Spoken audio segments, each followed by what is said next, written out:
দর্শক, এই মুহূর্তে ঢাকা বিশ্ববিদ্যালয়ের সিনেট ভবনের ভেতরে আছেন সহকর্মী একরামুল হক সায়েম, আর ভবনের বাইরে আছেন তরিক ইসলাম।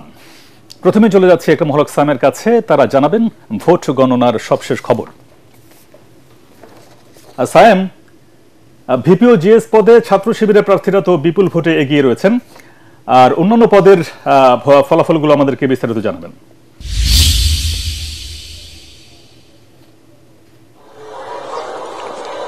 তোহা, রাতভর অপেক্ষা করে ভোর হয়ে গেল, এখনো আনুষ্ঠানিকভাবে ফলাফল প্রকাশ করেনি ঢাকা বিশ্ববিদ্যালয় কর্তৃপক্ষ।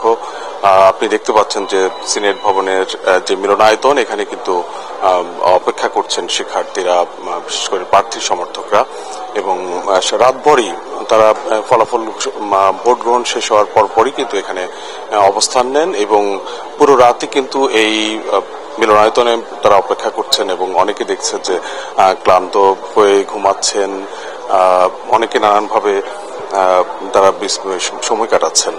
এবং আপনি জানেন যে যদিও এরই মধ্যে কেন্দ্রভিত্তিক যে ফলাফল ঘোষণা হয়েছে, অর্থাৎ 8টি যে কেন্দ্র, এই 8টি কেন্দ্রের মধ্যে 16টি কেন্দ্রের শিক্ষার্থীরা ভোট দিয়েছেন। তার মধ্যে বেশিরভাগ কেন্দ্রেরই ফলাফল আপনারা অনানুষ্ঠানিক সূত্রে আপনারা দিয়েছেন এবং সেখানে আপনার রেজাল্ট জানিয়েছেন যে ছাত্র শিবিরের যে প্যানেল, সাদিক, ফরহাদ, মহিউদ্দিন প্যানেল, এই প্যানেল বিপুল ভোটে এগিয়ে রয়েছে এবং এটি আসলে শিবিরের জন্য একটি ঐতিহাসিক বিজয়।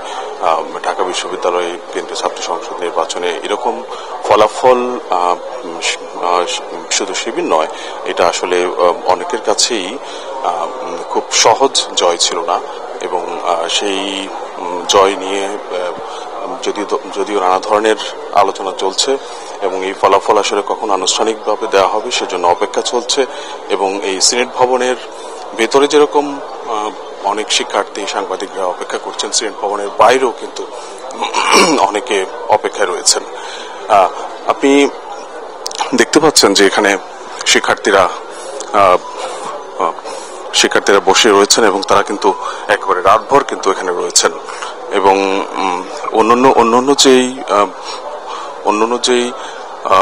প্যানেলের প্রার্থীদের কথা বলছেন, তাদের ফলাফল কিন্তু আমরা এখন পর্যন্ত আনুষ্ঠানিকভাবে দিতে পারছি না, কিন্তু পরবর্তীতে আপনাদেরকে আমরা জানিয়ে দিতে পারবো। আমাদের সিনেট ভবনের বাইরে আমাদের সহকর্মী তরিক ইসলাম সেখানে রয়েছেন, সেখান থেকে আরো বিস্তারিত তিনি জানাচ্ছেন।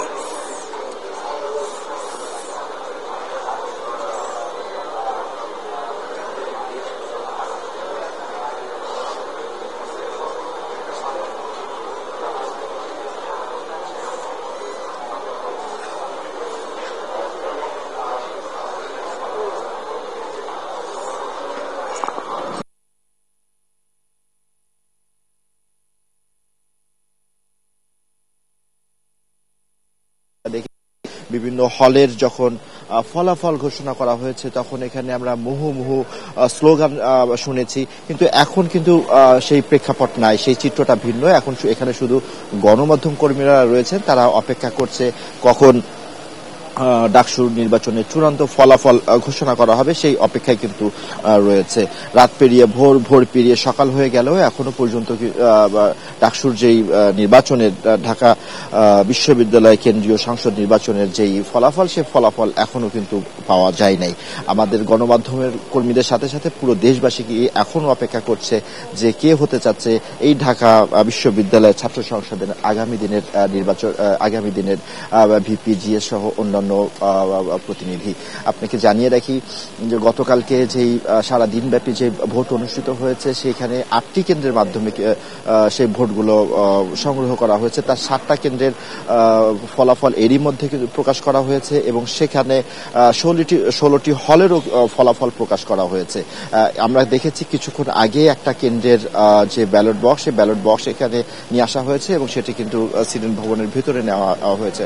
হয়তোবা কিছুক্ষণের মধ্যে আমরা সেই বাকি যে কেন্দ্রটি রয়েছে সেই কেন্দ্রের ফলাফলও আমরা জানতে পারবো এবং আমাদের দর্শকদেরকে জানাতে পারবো। তবে মোটা দাগে যদি বলি, এখনো পর্যন্ত ডাকসু নির্বাচনের ফলাফল এখনো পাওয়া যায় নাই। এখনো এখানে গণমাধ্যম কর্মীরা রয়েছে এবং তারা ধৈর্যের সাথে এখানে অপেক্ষা করছে যে কখন এর ফলাফল পাওয়া যাবে এবং তার সাথে সাথে পুরো দেশবাসীকে জানানো যাবে। তো সিনেট ভবনের বাইরে থেকে এই ছিল আমার কাছে সবশেষ। তোহা, তরিক, আপনাকে ধন্যবাদ।